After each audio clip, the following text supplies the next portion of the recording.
సంతానలేమితో బాధపడుతున్నారా? 899 రూపాయలకే fertility assessment package. వివరాలకి సంప్రదించండి. Welcome to our channel. ఈ రోజు మనతో పాటు రమగారు ఉన్నారు. నమస్తే రమగారు. నమస్తే జయ.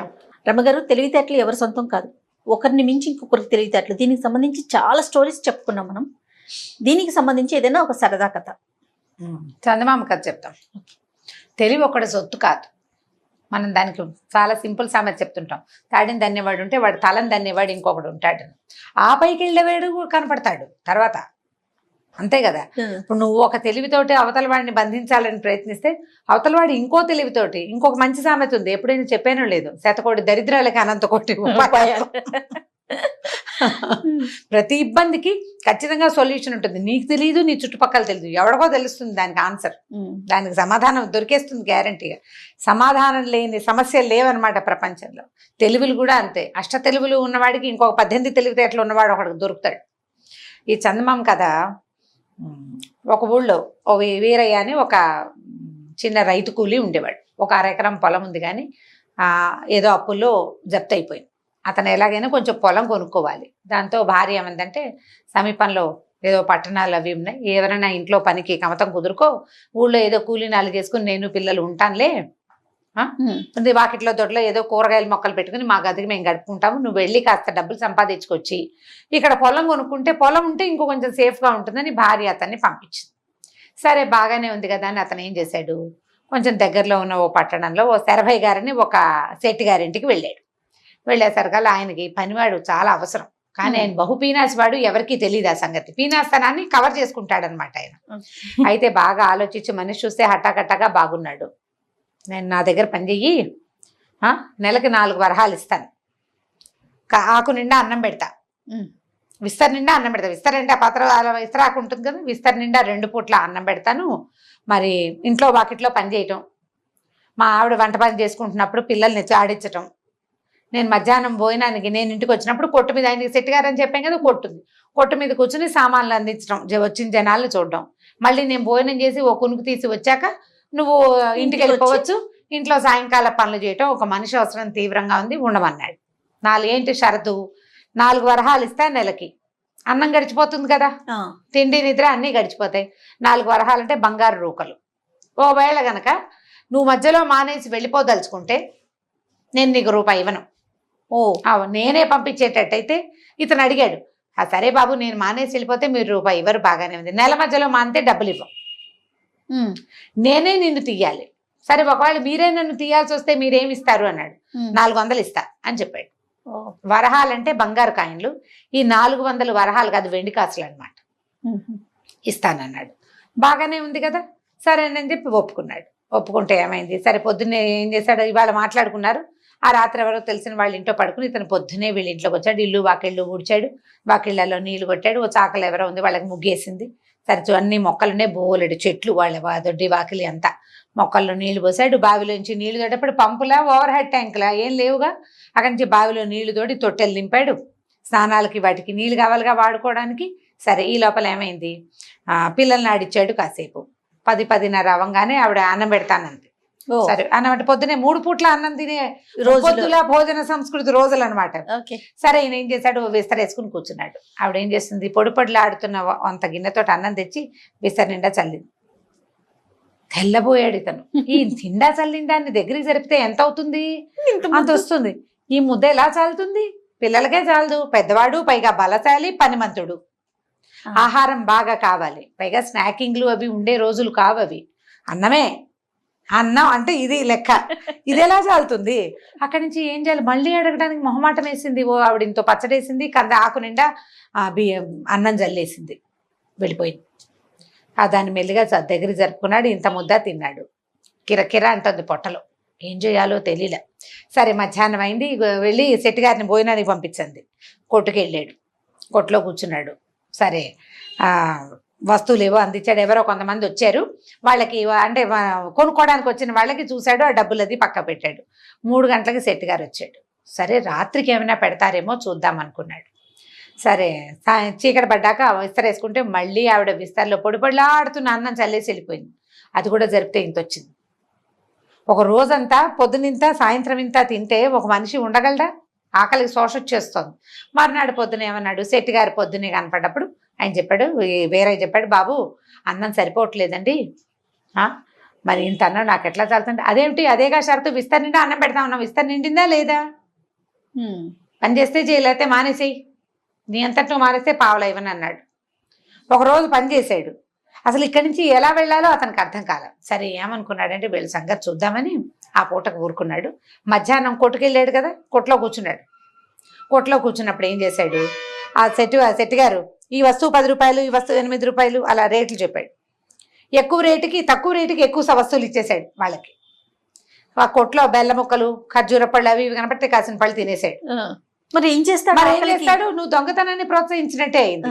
అక్కడి నుంచి సాయంకాలం ఇంటికి వచ్చాక ఆవిడేమో అమ్మగారు పిల్లలు ఏడుస్తున్నారు, వీళ్ళని కాసేపు ఆడించమని ఏవో చిరుతిళ్ళు పెట్టి పిల్లల్ని ఇతని చేతికి అప్పచెప్పింది. ఇతను ఏం చేశాడు, ఆ పిల్లల చేతిలో చిరుతిళ్ళు లాక్కుని నోట్లో వేసుకుని ఓ పిల్లని కొద్దిగా గిల్లి వదిలేశాడు. గట్టిగా గిల్లలేదు. ఆ పిల్ల గబగబా నడుస్తూ వెళ్ళి డామని కింద పడింది. పిల్ల ఏడుస్తుంది. పిల్లలు ఏడుస్తున్నారండి, నా మాట వింటలేదు అన్నాడు. ఆవిడేమో కాసేపు ఆడించు, నాకు పని ఉంది అంటుంది. పిల్లడు ఏడుస్తుంటే నేనేం చేస్తానండి, అంత ఏడుస్తుంటే నా వల్ల కాదండి నేను చేయటం, ఆడుకుంటుంటే ఆడించగలను కానీ అన్నాడు. ఆవిడికి పని అవ్వటం లేదు.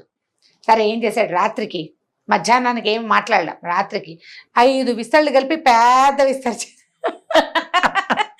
ఓ విస్తరి ఇంత ఉంటుంది, ఇలాంటి 5 కలిపితే ఎంత అవుతుంది, ఇప్పుడు ఇంత అన్నం కాస్త ఎన్ని ఇంతలు వేస్తే ఈ విస్తరంతా నిండుతుంది.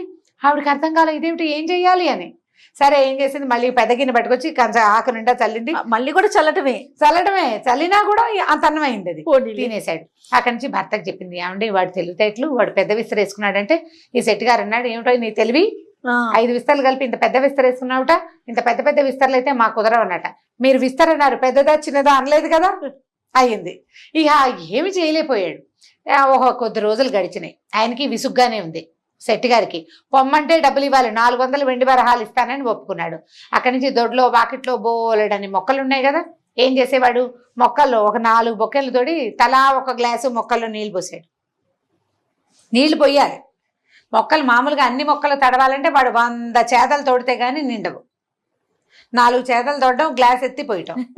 అక్కడ ఇదేమిటో మొక్కలన్నీ వాడిపోతున్నాయి, నువ్వు నీళ్ళు పోయట్లేదంటే ఇలా రండి అని శెట్టి గారిని ఉంచి ఆయన వేలిని మట్టి మొక్క మొదట్లో కూర్చాడు. తడిగా ఉంది, మొక్క మొదట్లో పోసాడుగా నీళ్ళు, ఇన్ని అక్కడ తడిగానే ఉంది. తడి ఉంది చూసారా, నేను పోస్తున్నాను, మీ మట్టే మంచిది కాదో మీ నీళ్ళే మంచివి కాదో నాకేం తెలుసండి, నీళ్ళు పోయమన్నారు పోసాను, చూడండి కావాలంటే తడి. ఇప్పుడు ఏం చెయ్యాలి, గట్టిగా పోట్లాడితే చుట్టుపక్కల వాళ్ళు చేరతారు, డబ్బులు ఇవ్వాలి, వెళ్ళిపోతే డబ్బులు ఇవ్వాలి 400. దాంతో సరిగా ఎలాగోలా భరించారు. ఇంతలో ఏమైంది, శెట్టి గారి అత్తవారి ఊరి నుంచి ఓ ఉత్తరం వచ్చింది. అక్కడ ఏదో వ్యవహారం ఉంది, ఈయన రమ్మని. ముందు అందరూ వెళ్దాం అనుకున్నారు.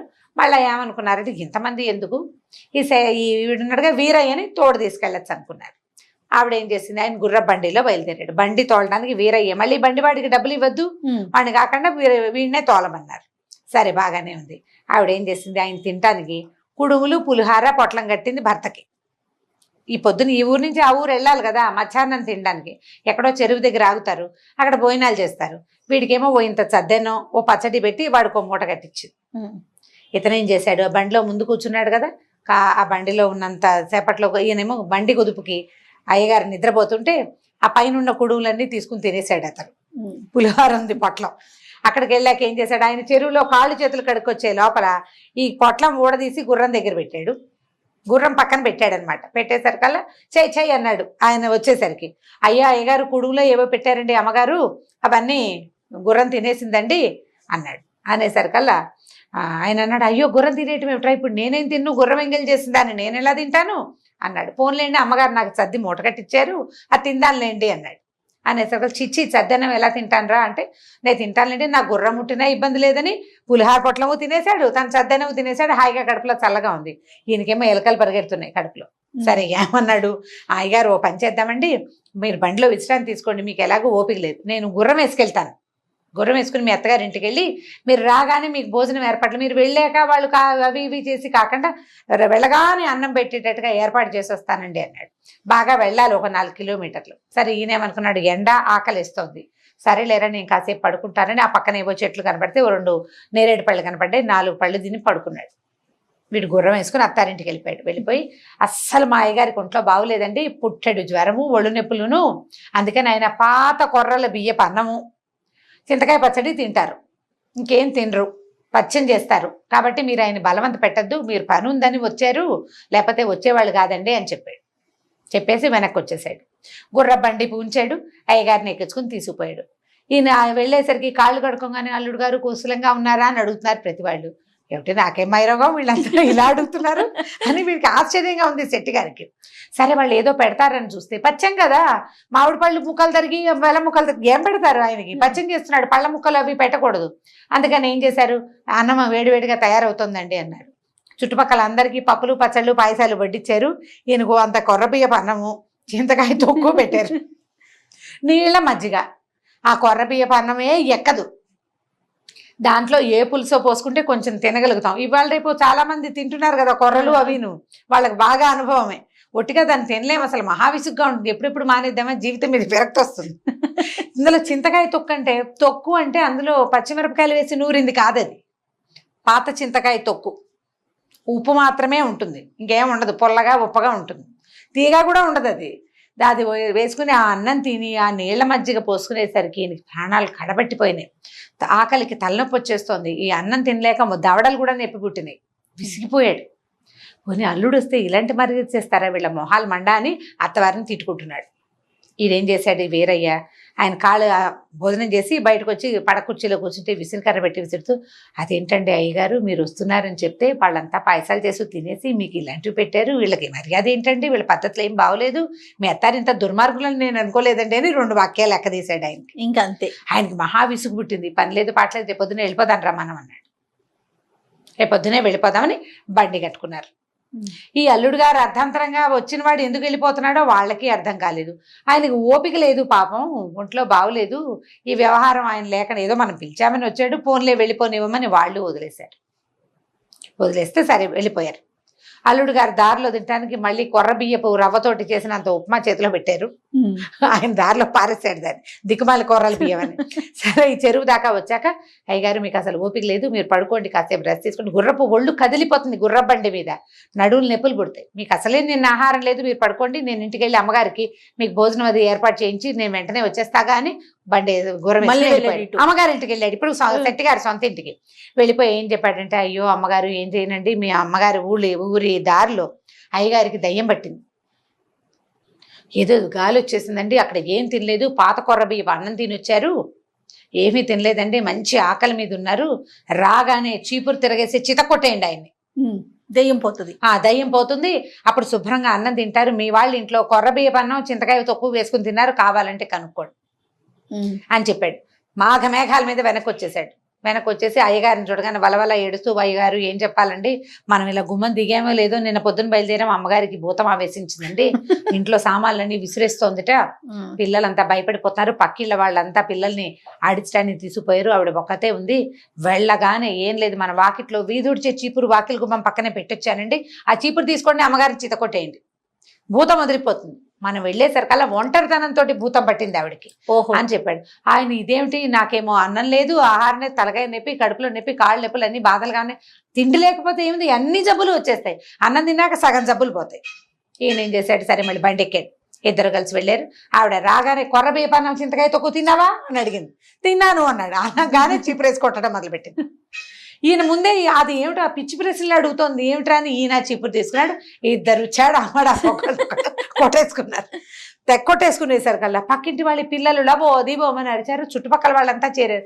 ఏమిటి శెట్టి గారు ఊరెళ్ళిన వాడు ఎందుకు కొడుతున్నాడు, ఇంట్లో శుభ్రంగా లక్షణంగా తిరుగుతుంది లక్ష్మీదేవల్ని, ఈవిడికేం మాయ రోగం, ఈవిడెందుకు మొగుడిని కొడుతుందో ఎవరికి అర్థం కాల. ఇద్దరిని విడదీశారు. ఆవిడ 100 ప్రశ్నలు వేశారు, ఈయన 200 ప్రశ్నలు వేసి మొత్తానికి సాధించారు. వీళ్ళకి ఏం జరిగింది అని ఇంతకీ పని మనిషి వీరయ్యే ఈ మాటలు ఎక్కించినట్టు అర్థమైంది. అందరూ వీరయ్యని పట్టుకున్నారు. ఎరా బుద్ధి లేదా, ఇంత మాట చెప్తావా, మొగుడు పెళ్ళాలు ఒకళ్ళొకళ్ళు చింతపరికలతోటి చీపులు గట్టలతోటి కొనుక్కునేలాగా చేసావు దుర్మార్గుడా అంటే, మరి ఏం చేయనండి, వీళ్ళు విస్తర్ నిండా అన్నమని చల్లుతారు,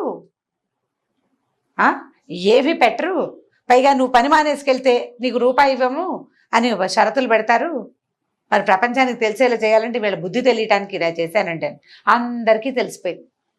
అందరూ ఈయనకి గడ్డి పెట్టారు. తప్పు, మీ పని చేయకూడదు, పని వాళ్ళతో ఏం చేయాలి, సాయిదా ఫాయిదాగా పోవాలి, వాడు నీకు సహాయం చేస్తాడు, నువ్వు వాడికి ఫాయిదా అయ్యేలాగా పనిచేయి.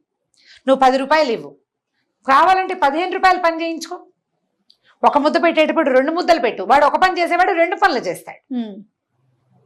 మంచి పద్ధతి కదా అని అందరూ బోధించారు. సరే ఏం చేస్తాడు ఆయన, 400 ఇస్తానని ఒప్పుకున్నాడు కాదు, 400 ఇప్పించారు ఊరంతా కలిసి. ఇంటికి వెళ్ళి 1/2 ఎకరం పొలం కొనుక్కుని హాయిగా ఉన్నాడు వీరయ్య. సూపర్. వీడి తెలివికి, శెట్టి గారి తెలివికి వీరయ్య అతి తెలివి తోడయి ఎంచక్క ఇగో ఇలా అయింది కదా, కథ కంచికి మనం ఇంటికి. చాలా బాగుంది. కానీ మామూలుగా కూడా పనిమాలతో చాలా రఫ్ గా బిహేవ్ చేయటం, ర్యాష్ గా వాళ్ళకి ఏమి పెట్టకపోవటం, ఇలాంటి సహజంగా కూడా చూస్తూ ఉంటాం. చిన్న పిల్లలతో పని చేయించుకుంటారు. ఎందుకు కొడితే నువ్వు దెబ్బలు తిన్న పిల్ల మళ్ళీ మనకి ఎలా పనిచేస్తుంది అని ఆలోచించరు. అవును. పని పిల్లల్ని కొట్టడము, పిల్లల్ని పని వాళ్ళని వేధించటము అదొక ప్రవృత్తిగా ఉంది వాళ్ళకి. ఏంటంటే ఎవరో తిండి సరిగ్గా పెట్టకపోవటం. తిండి సరిగ్గా పెట్టకపోవటం. నువ్వే ఎలా అంటే మనతో ఉన్నవాడిని ఎంత పోషిస్తే వాడు మనకంత పని చేస్తాడనే ఇంగితం లేకపోవటం. అవును. ఒక్కొక్కళ్ళు ఇట్లా, ఇంకోళ్ళు ఇంకో రకంగా చెప్పలేము మనుషులకి మనం. రైట్ రమ్మ గారు, ఇంకొక స్టోరీతో మళ్ళీ కలుద్దాం. నమస్కారం అజయ్, నమస్తే. సుమన్ టీవీలో మీ పర్సనల్ అండ్ బిజినెస్ ప్రమోషన్స్ కోసం కింది నెంబర్కి కాంటాక్ట్ చేయండి.